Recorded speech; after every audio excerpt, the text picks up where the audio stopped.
Hello sa inyong lahat!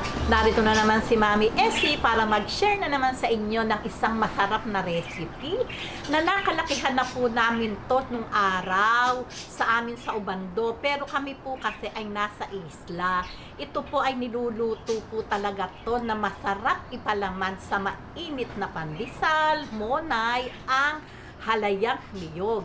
Pero bago po tayo mag-umpisa, kung kayo ay nasa Facebook, don't forget to follow, like, and share.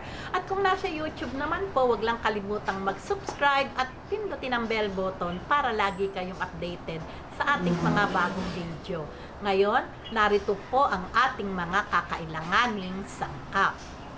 Sa paggawa po ng halayang niyog, gagamit po tayo ng kinayod na niyog. Pag bibili po tayo, sasabihin po natin yung mura lang na niyog o bata. Ito po ay kalahating kilo na kinayod na niyog na mura. Ito pong gata, meron po ako ditong 4 cups na kakang gata. Tingnan po natin kung mauubos natin itong 4 cups.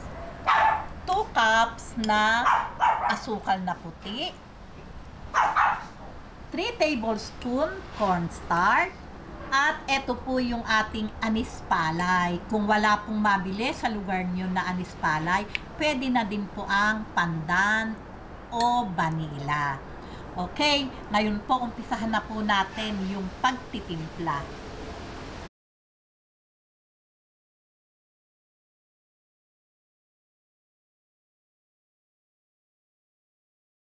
Ayan, ganito lang po dito po sa ating paglulutuan. Lalagay po natin ng niyog. Ayan.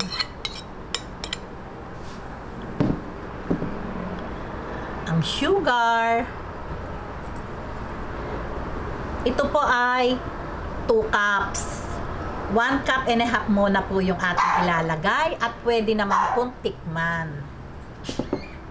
Itong ating anis palay. Ito pong aking kakanggata ay galing po kasi sa rep. Ayan. Ilagay po natin ng kakanggata.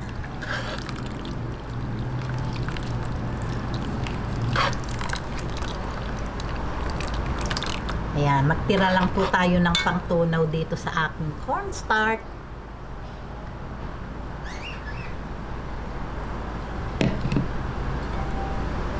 Tunawin lang po natin.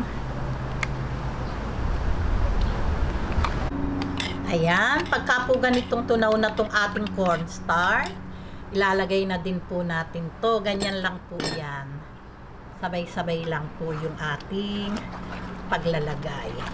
Ngayon, pagtansya po natin na medyo kulang sa sabaw, pwede naman po nating lagyan ng water. Ito po yan. 1 cup po itong aking idinagdag. Bali 4 cups po lahat yung ating isinabaw. 4 cups na kakanggata at 1 cup na water. Okay, ngayon hahaluin na po natin to sa mahina pong medium heat na apoy. Ayan.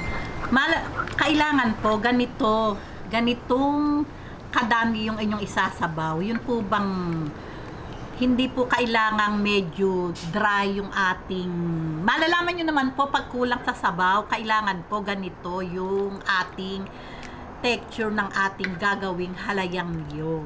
Basta po sa kalahating kilo, 5 cups na 4 cups na kakanggata at 1 cup na water. Ngayon, yung sugar, pwede naman po itong tikman pag medyo luto na. Pwede pong kung matabang, pwede pong maghabol ng asukal.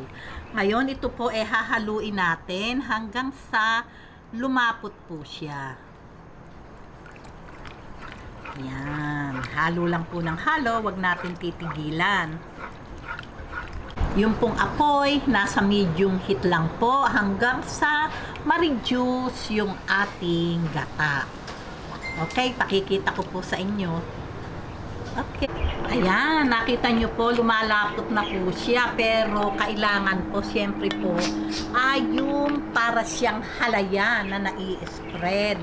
Ito po talaga ay napakasarap na ipalaman. Lalo po sa mainit na monay o mainit na pandesal. Ayan. Saka po talagang ito may katamisan. Kasi po siyempre po palaman to. 2 cups po yung nilagay kong sugar. Ayan. Diretso lang po yung paghahalo. At magbabalik po ako pag yung ready na po ito.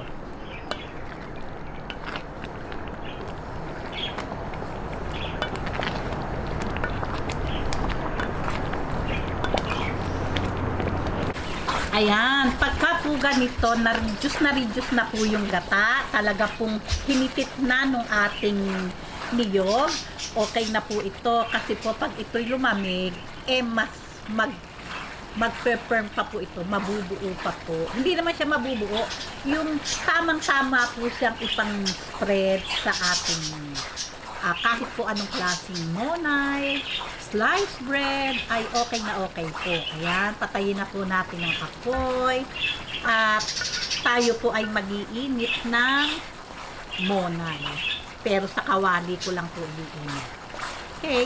Okay, ngayon, heto na po at atin na pong i-spread o palaman na. Talaga po namang ito ay yummy. O, tingnan nyo po, di po ba, nabuo na po yung ating palaman. Ayan, ganyan lang po. Napakasarap po nito.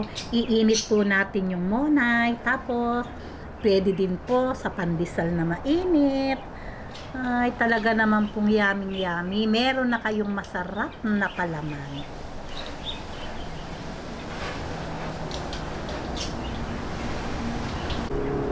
O, paano po? Lutuin nyo na po ito at sigurado pong magugustuhan nyo. Meron na po kayong masarap na palaman.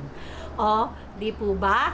Kung nagustuhan nyo ang video na to, wag lang kalimutang mag-likes. And don't forget to share and subscribe.